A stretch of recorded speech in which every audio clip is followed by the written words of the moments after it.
Berdasarkan gambar ini, sebutkan beberapa ayat penyata.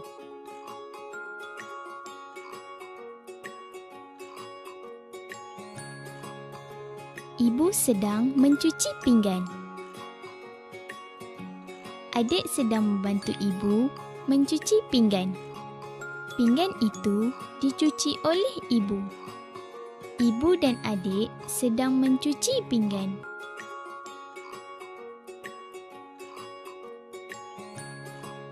Yang dimaksudkan dengan ayat penyata? Ayat penyata ialah ayat yang menceritakan sesuatu hal atau memberitahu tentang sesuatu hal. Ayat penyata dikenali juga sebagai ayat berita atau ayat keterangan. Ayat penyata ialah ayat yang menyatakan atau menerangkan sesuatu cerita, benda, kejadian dan sebagainya.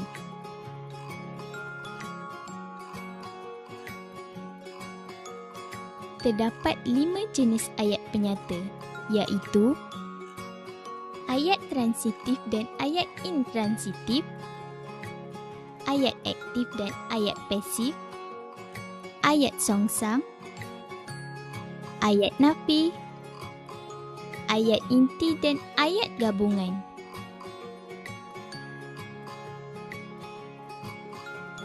Ayat transitif ialah ayat yang mempunyai kata kerja yang memerlukan objek sebagai penyambutnya. Contohnya, Ali menendang bola.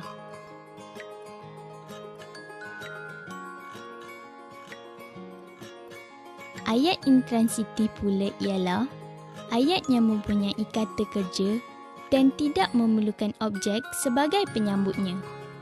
Contohnya, Ali menangis.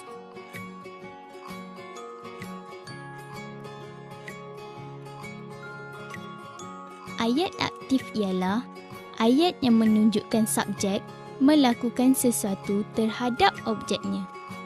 Contohnya, Ibu mencuci pinggan.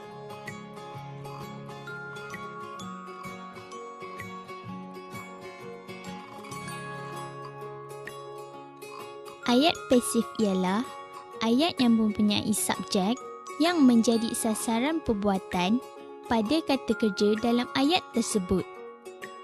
Contohnya, pinggan dicuci oleh ibu.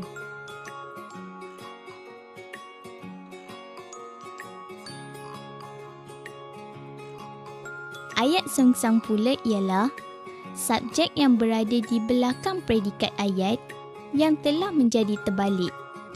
Contohnya, sedang mencuci pinggan ibu.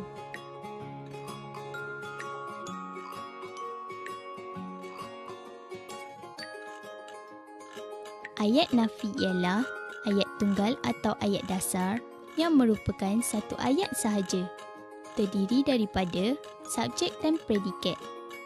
Contohnya, Ali mencuci pinggan.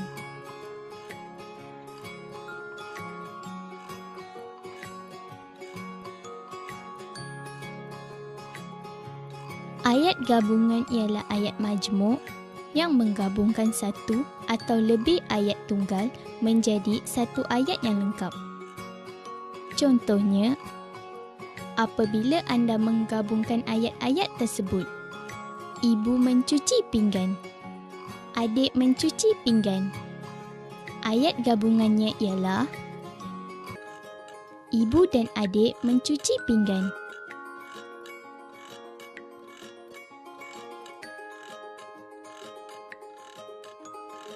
Sila bina ayat penyata daripada perkataan-perkataan ini menjalin. Contohnya, ibu sedang menjalin rambut adik. Ayat aktif diambil. Contohnya, bungkusan itu diambil oleh Abu dari pejabat pos. Ayat pasif berbantal. Contohnya, Halim tidur berbantalkan lengan. Ayat transitif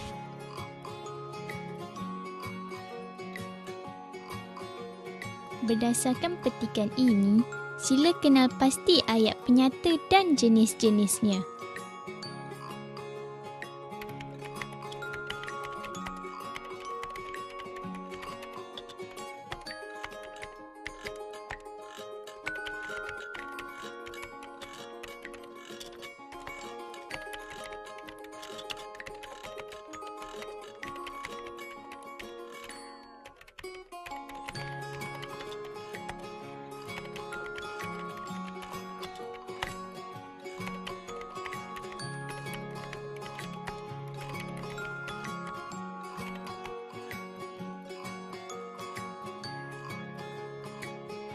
Hari Raya akan menjelang tidak lama lagi. Ayat tunggal. Halim dan ibunya sedang sibuk membersihkan halaman rumah. Ayat majmuk. Ayahnya pula sedang mengecat rumah. Ayat aktif. Adik-adiknya pula leka memasang pelita di sekeliling rumah mereka. Ayat aktif. Walaupun penat, mereka tidak pernah mengeluh. Ayat songsang. Mereka berasa sungguh bertuah. Ayat transitif.